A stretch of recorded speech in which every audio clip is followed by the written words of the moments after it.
I told you a story? Would you listen if I told you a story? If it were my lips that you heard the words from? Would you hear a word that I had to say?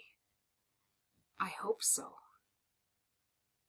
I hope you can forgive me, that you might hear me despite what you think you know about me. Since you think that you know who I am, since you have judged me for what you think you know, would you hear me if I told you a story?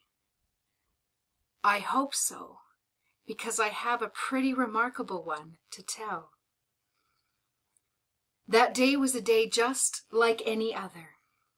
It started out as most of my days start out. I've done this every day for the past year, or the past 100 years, since they all seem to blur together after all this time. I've gotten up at the same time every day, gone through the same chores in the busy household in which I now find myself, out of necessity more than anything else, really. Every morning I drag my feet, complete the morning chores as meticulously and slowly as I can, so that when I head out to the well to draw water, it will already be midday. Sure, the sun is hot, but sometimes I welcome the heat, the dry of the noonday sun, because it is then that I can be alone, truly alone, with my thoughts, with my disappointment, with my pain. No one in my household cares as long as I get stuff done. They may have noticed once, but I don't even think they notice me anymore. I go about my daily routine, unbothered, but more out of sheer indifference than in any sense that people know who I am or care for me. Most days I am blissfully alone as I walk to the well. Most days this is my time, and despite the sweat and discomfort of drawing water in the heat of the day, I like this time. I like my daily trips to the well alone. You see, I come to the well every day in the heat of the day to be alone because I'm sick and tired of the rumors and the sympathetic stares and those worried looks that people give me, like they don't even know how to talk to me or what to say.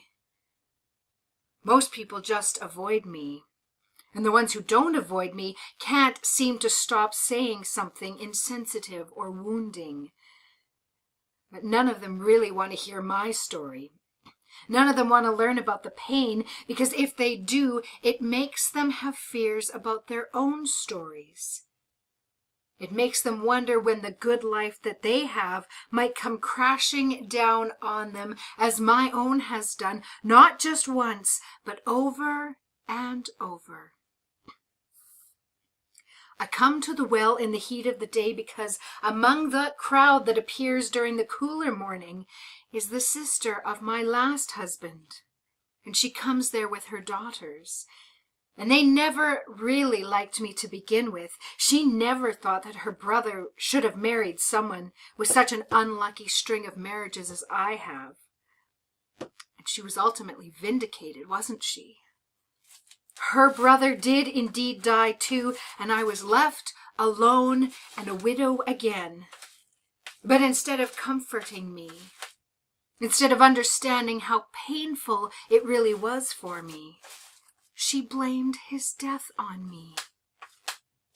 She tells the other women that come to the well that I am toxic, that I am poison, that I suck the life out of every man that I've ever married. And she says, just you watch. Her other brother, she says, the one who allows me to subsist as an add-on to his household now, not because he really cares all that much for me, but because he's obligated to do so according to the law, since his other brother left me widowed with no children. She tells everyone, you just watch, something's going to happen to him too. Where will his other wives and children be then? Some of them believe her and some don't, but it hardly matters. I just avoid them all. But today, as I walk that route that I've taken so often that I could probably walk it blindfolded, I noticed that there was someone at the well as I approached. And I groaned inwardly. Although I am often alone here, there is occasionally someone else there finishing up their chores, and I dislike seeing others at the well. I always leave then feeling worse than when I came. That's what life is like for me now. After what I've been through, I avoid others as much as I can. The closer I came, however, I began to realize that it was not another woman there, but it was a man. And now my mind went in a totally different direction. Maybe this was not just going to be another day at the well after all. You see, in our religious stories, when a man encounters a woman sitting by a well, we all know what that means. That means that this is a love story. This is our meet cute. In our scriptures, a wonderful, famous matriarch, Rachel, the mother of Joseph, meets her eventual husband, Jacob, at a well. And he's sitting there when she comes to draw water for her horses and family, and from that seemingly chance meeting, they instantly fall in love. And after some other drama, he and Rachel marry, and Jacob becomes the ancestor of a huge nation. This place is even called Jacob's Well. Now, after all my sorry experience with love and marriage, you may wonder why I would even think that this would be a love story for me. After all the pain and the grief and the death of all the hopes that I had when I married, why would I even entertain the notion that this would be a love story at all? You know what I'm talking about when I talk about the excitement of a woman the night before she's to be married? The nerves and the joy and the anticipation and the thrill.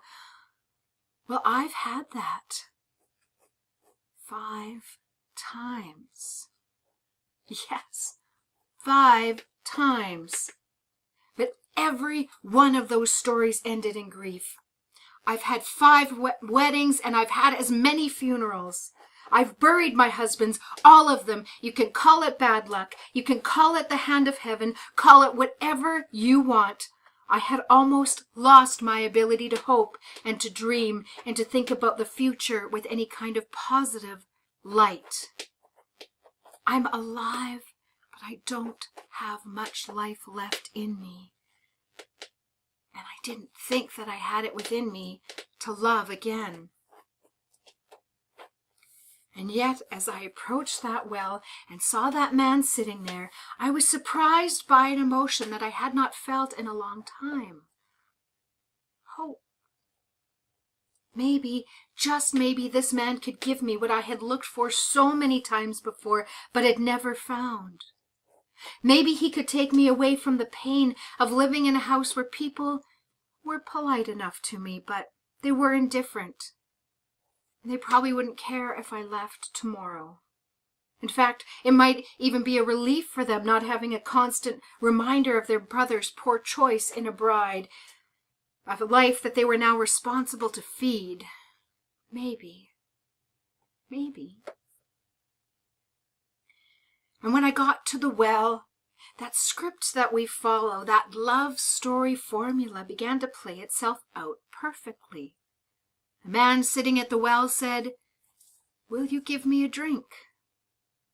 Jacob opened by asking Rachel for a drink. Could this be at long last the love story that would last for me? Honestly, that isn't all that far from the truth, but it's not the kind of love story that I ever imagined. And immediately, when the man spoke, I began to notice a problem with my love story theory. The man was Jewish. And in an instant, that image of love went out of my head. A Jewish man who married a Samaritan woman would have been like a white man marrying a black woman in America in the 1950s. It just never would have been done. Jewish people hated us Samaritans, and because of their attitude toward us, the feeling was mutual. We didn't like them either. They were arrogant, exclusive, believed that they were better than us, whom they called half-breeds. And so when I answered that man, I answered out of surprise. He knew where he was. He knew he was in the borders of Samaria. Surely he had to know I was Samaritan and not Jewish. And if this wasn't going to be a love story like Rachel and Jacob, and if we were separated by our ethnicity and all the other taboos, like talking to a person of another gender unaccompanied, what was he doing talking to me at all? You are a Jew and I am a Samaritan woman, I replied. How can you ask me for a drink? But his response was even more surprising than the fact that he had spoken to me in the first place. He said, if you knew the gift of God and who it is that asks you for a drink, you would have asked him, and he would have given you living water. And then he said, everyone who drinks this water will be thirsty again, but those who drink the water I give them will never thirst. Indeed, the water I give them will become in them a spring of living water, welling up to eternal life. Living water? Water that you can drink once and never be thirsty? Well, I didn't really understand what that meant, but it sure sounded good. It sounded too good to be true, but then again, I'd not been this hopeful in a long time. If this man, strange as he was selling, then I was buying. Sure, sign me up. Sir, I said, give me this water so I won't have to be thirsty and have to keep coming here to draw water. And that's when he dropped the bomb. Up until this point, I could hide in the knowledge that this man didn't know who I was, didn't know my story, didn't know why I was at the well at midday. And up until that point, I thought, well, maybe, just maybe, if he wasn't a Jew and I wasn't a Samaritan, then maybe he would find me even attractive, maybe even lovable. But with his next question, all of that flew out the window. Go, call your husband and come back, he said. And the tears welled up in my eyes. Why did he have to go there? Did he have some kind of homing beacon for the deepest sense of pain in my life? Did he have any idea how hard it was even to hear that word, husband? How it brought up all the memories of all the men that I'd loved in my life but ultimately lost? Did he know that I'd become increasingly more reluctant to get married but finally agreed each time because I had to be supported somehow? How hope had somehow won the day and I'd get married again and then my hopes would be dashed within a couple years, once even within a few short months. The well of my questions, the why me, the insecurity that maybe that what the people were saying was right. Maybe it wasn't my husband's, maybe it was me. That worry about what would I do and where will I live and how will I eat now that my husband has died and I was a widow yet again. The well of despair and insecurity and grief was deeper from the one which I drew water from day after day, and he went there. And so I answered him, I have no husband. And maybe you judge me for being a little bit coy, for suggesting that maybe, just maybe, I might be available if he wanted to take a chance on me. Maybe you think I was trying to be deceptive, that I was trying to lie to this stranger who just offered me this impossible living water. But that's not quite true. Can you blame me that I wanted to wait just another minute before he found out the awful, devastating, shocking truth of my past? The woman who'd never had a wedding that wasn't followed by a funeral. The one who lived in a household only because her last husband's brother fancied himself a righteous man who followed the letter of the law and brought his brother's widow into his household, even if he was reluctant to. I'm the one who couldn't stand to even talk to other women in the village, and so I came to the well at midday when the sun was hottest, because the heat of the sun can't compare with the blaze of their stares or the sting of their wagging tongues. I didn't want to see in his eyes that look. You know the one I mean. The one that everyone gives you when they hear your tragic tale. That look of pity mixed with even a little bit of contempt or incredulity. How can one person be so unlucky? Could you have contributed to your bad luck in some way? And how many times have I shouted that very question to the heavens, but it reverberates off the clouds unanswered, and my reality stays unchanged? Whether you judge me or not for not coming right out with the truth to this increasingly enigmatic man, this Jew who talks to a Samaritan, the man who breaks convention to talk to an unchaperoned woman, this man who talks about living water, which would mean you'd never be thirsty again, it doesn't much matter what you think, because he saw through my half-truth. He saw through my attempt at misdirection. And he told me the plain, unvarnished truth about my many husbands and about my current situation. He knew every one of those things I wish nobody knew about me. He knew the source of my deepest pain and grief, and yes, even my shame. For even though I didn't do anything that I know of to get myself into this situation, the truth is you can't go through life as I've gone through it and not wonder at some point or another, what is wrong with me? What is so bad or so sinful or so unworthy or so unlovely that my husbands all have to be taken from me? That I found myself in widow's mourning clothes more often than anyone in this world should have to wear in 2 lifetimes. That I've spent more time dealing with the death of my husbands than I ever spent living with them. That I hate where I live now.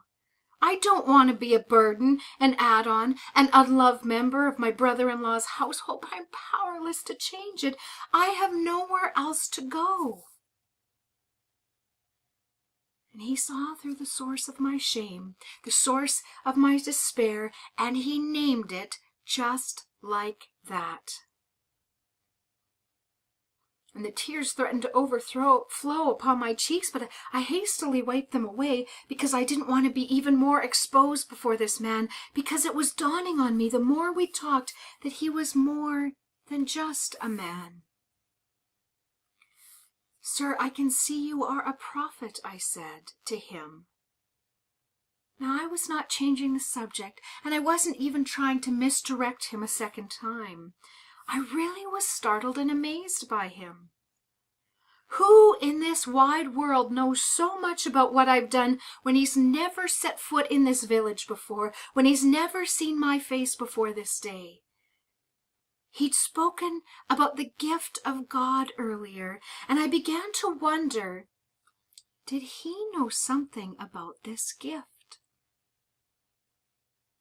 And then I asked him that question that was burning on my mind since I figured out that he was Jewish, one of the most burning questions that my people have wrestled with for many years. This is the question on all of our minds here in Samaria. You see, we believe that we serve the same God as the Jews, yet because of issues in our history, centuries of mistrust have built up between people, his people and my people. And we worship on a different spot than Jewish people worship, and yet we share ancestors and we share a God. Who's right? And this man gave me the most unexpected answer. You see, the truth is, when I asked a question, it was almost like my own little test for him. I half expected him to spout the typical racist propaganda that we've heard in response to this question, about how our Samaritan blood has been corrupted when we strayed from the truth of our shared God so many years before. I was sure he was going to try and tell me why the Jewish people were right and we were obviously therefore wrong. But instead he said, "Believe me, a time is coming when you will worship the Father neither on this mountain nor in Jerusalem. You Samaritans worship what you do not know. We worship what we know, for salvation is from the Jews. And yet a time is coming and has now come when the true worshippers will worship the Father in the Spirit and in truth, for they are the kind of worshippers the Father seeks. God is Spirit, and his worshippers must worship in the Spirit and in truth." So our conversation about my past turns into a conversation about worshiping God. And this man, this prophet, gave me more hope than I've had in a long time. Jesus spoke to me about worship in the Spirit and in truth, not worship confined to a zone that's based on gender or ethnicity or even geography, but worship that included me.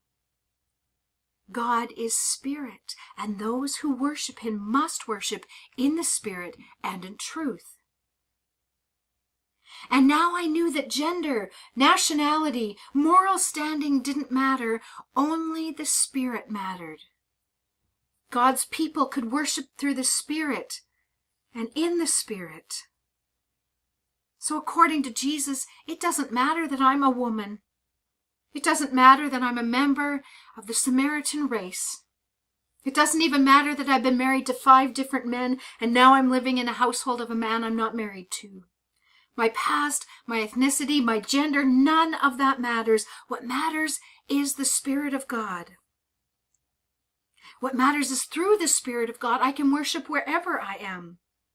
I don't have to change to be of use, of value, to be able to give worship to God. I can worship God in the Spirit and in truth wherever, whenever, and whoever I am.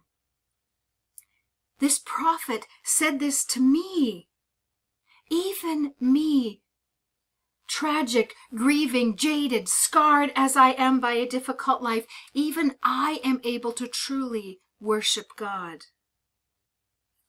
And I couldn't believe the hope that was welling up inside me as he said these words, almost like that spring of living water that he talked about. And I couldn't help but say, I know that Messiah, called the Christ, is coming, and when he comes, he will explain everything to us. And the smile that he gave me in that moment was almost like he seemed to say, I'm so glad you mentioned the Messiah. I expected that a prophet, which I knew he was at that point, would tell me about the Messiah. But I didn't expect the words that were said next. I, the one speaking to you, I am. I am. This man said the name that echoed the very name of our shared God as it had been revealed to us through Moses so many years ago. I am. And I knew that he could only say such an outrageous, explosive thing if it were really true. I already trusted that this man was a prophet. Now I could see that he was much, much more. But the Messiah? I'd never dreamed that I would meet this Messiah, and there he was talking to me. And he wasn't just talking to me, he was accepting me. This man had recognized me, had spoken with me, had offered me something of incomparable worth. He had seen me. I existed for him. I had worth, value, and significance, and all this, honestly, is treatment to which I was rather unaccustomed. And in that moment I began to see that this was a love story after all, but it was not the kind of love story I expected, a love story with a much different ending. This man had named everything I'd ever done, and he still said I had worth and value. I could worship God regardless of all the things I thought would have prevented me from doing so. This man loved me, and he was probably the first person who truly had, because he knew me as I truly was, and not the person I always pretended to be. He loved me because he knew my deepest desires, and he loved me because he could look at my tragic past without blinking. And I couldn't believe it. I couldn't believe it so much that I left that place so quickly, and I left my water jar behind. And that's not insignificant, because I've needed that water jar every day when I walk to the well. It's a jar that provides water for my household. But suddenly all of that stuff didn't seem to matter anymore. I just had to tell everyone I knew and anyone that I could find about this love story. But this love story I was certain would not end in tragedy like all of my other ones had. I wanted them to come and see this man, this prophet, the very Messiah himself. And when I left behind that water jar, it was like shedding all the grief and the shame and the worry and the pain of the past. Of course, I still carried that pain around me. Those scars were dug deep into my heart. But as I went forward, bursting with news, eager to tell everyone about this man that I met, I began a new life, a new and different life, a life where I would share with everything around me how I'd met the Messiah and everything he meant to me. Who am I that I should be a preacher, you might wonder? With my tragic past, with all that I had been through, you might think that Jesus would look for someone better, someone with a less complicated life, someone about whom the entire town didn't gossip, someone who was more worthy of telling others about him. After all, anyone who comes in the name of the Lord in some ways represents the Lord. And some days I wonder the same thing, to be honest. But in the moment that I ran from that well, nothing could prevent me. My past scars, my current sadness notwithstanding, I went out and I preached to them all. My heart was full to bursting of stories of Jesus the Messiah, come to visit this little town in Samaria of all places.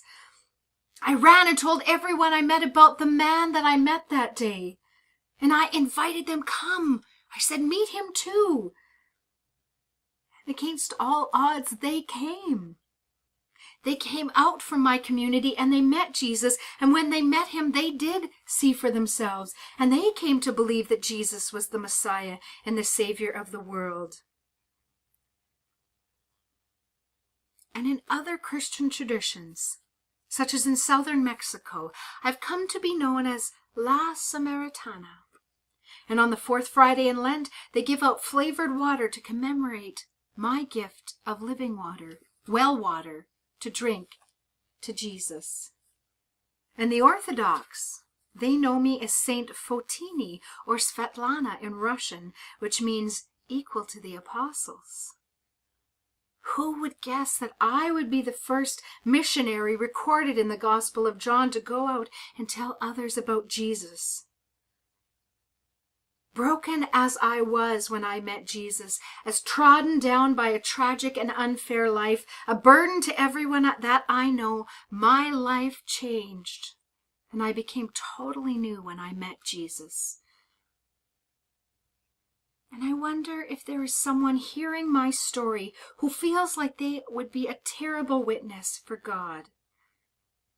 I wonder what holds you back from living the future God has prepared for you and sharing the news of what God has done. I had so many things stacked against me, and yet nevertheless I left them behind when I went to tell everyone the story of meeting Jesus. I did so, you might notice, at first rather tentatively. What I actually said to my neighbors when I met them was, "Oh, he can't be the Messiah, can he?" almost like I expected them to give me a negative answer. And yet it was those first tentative, even anxious steps that took me away from my past and into a future that I never imagined, captivated by a love story that I'd never dreamed of. The love of a Messiah who saw me, who loved me, who cared for me, even though he knew everything about me, everything I'd ever done. The journey from being isolated in my pain and bad circumstances that life had thrown at me, to being a part of a community who knew about Jesus the Messiah. All these things and more I gained the day I met him. And despite all the indications that I should hold my tongue and let other people who were better qualified and more well situated tell others about Jesus the Messiah, nevertheless, I went out and I preached, and they listened, and they came, and they believed. I hope you've been able to hear my story. And I wonder if you have a story to tell about Jesus, the Messiah, and how he touched your life. And what, I ask, is holding you back from telling that story?